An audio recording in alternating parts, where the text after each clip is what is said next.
ఇప్పుడే చూసానన్నా విద్రోహి మూవీ. అబ్బా ఏ మూవీ అన్న నిజంగానా అన్న. డైరెక్టర్ గారు ఎన్ని సినిమా చేశారు నాకు తెలియదు, కానీ ఈ సినిమా మాత్రం మామూలుగా లేదన్నా. చెప్తున్నాం కదన్నా, ఆ షార్ట్లు, ఆ స్క్రీన్ ప్లే అబ్బా ఏం జరుగుతుందన్నా.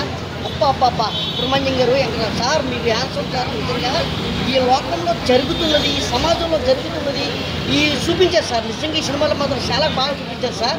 నిజంగా డ్రగ్స్ గురించి అవనాయి, దేని గురించి అవనాయి, కానీ చాలా బాగా చూపించారు సార్. నిజంగా చెప్తున్నాను కదా, పిల్లలు పిల్లలు అందరూ కూడా సార్ థియేటర్కి వచ్చి చూడాలండి.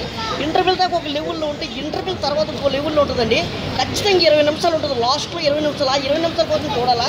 నిజంగా ఇది విద్రోహికి, అది విద్రోహిలో అని పెట్టాలా ఖచ్చితంగా. నిజంగా మంచి మెసేజ్ ఉన్న సినిమా అండి.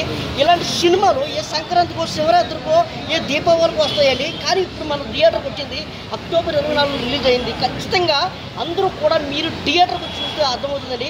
మన రవి ప్రకాష్ గారు క్యారెక్టర్ తెలుసు కదండి, ఏ సినిమాలో చేసినా సరే నటిస్తారు కదా, జీవిస్తారండి.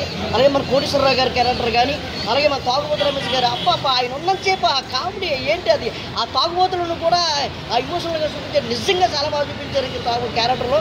ఇంకా ప్రతి క్యారెక్టర్లో కూడా ప్రతి క్యారెక్టర్ కూడా న్యాయం చేశారన్న. దయచేసి మాత్రం కానీ మీరు థియేటర్కి చూడండి. మీరు కూడా 10 మందికి చెప్పండి. చెప్తే ఇలాంటి సినిమాలు ఎప్పుడు చెప్పాను కదన్నా, మంచి ఇంకా ఎక్కడ కూడా నాకు ఇంకా బయటికి రావాలా, ఇంకా చూడాలని చెప్తున్నాను కదా, అలా సీట్లో అలా ఉండిపోయానన్నా. గుడ్ మెసేజ్ ఉన్న సినిమా అన్న. నిజంగా అన్న చాలా మంచి మూవీ తీశారన్న. దయచేసి మాత్రం థియేటర్కి అన్న. నేను ఇన్నిసార్లు అడుగుతున్నానంటే ఇలా చెప్తున్నాను కదా, దయచేసి మాత్రం థియేటర్కి రావాలని మనస్ఫూర్తిగా కోరుకుంటున్నా. ప్రతి మనిషిని కోరుకుంటున్నా, ప్రతి వ్యక్తిని కోరుకుంటున్నా.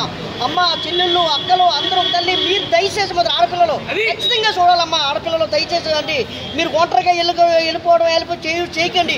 ఎక్కడికి వెళ్ళి లొకేషన్ మాత్రం ఫార్వర్డ్ చేయండి.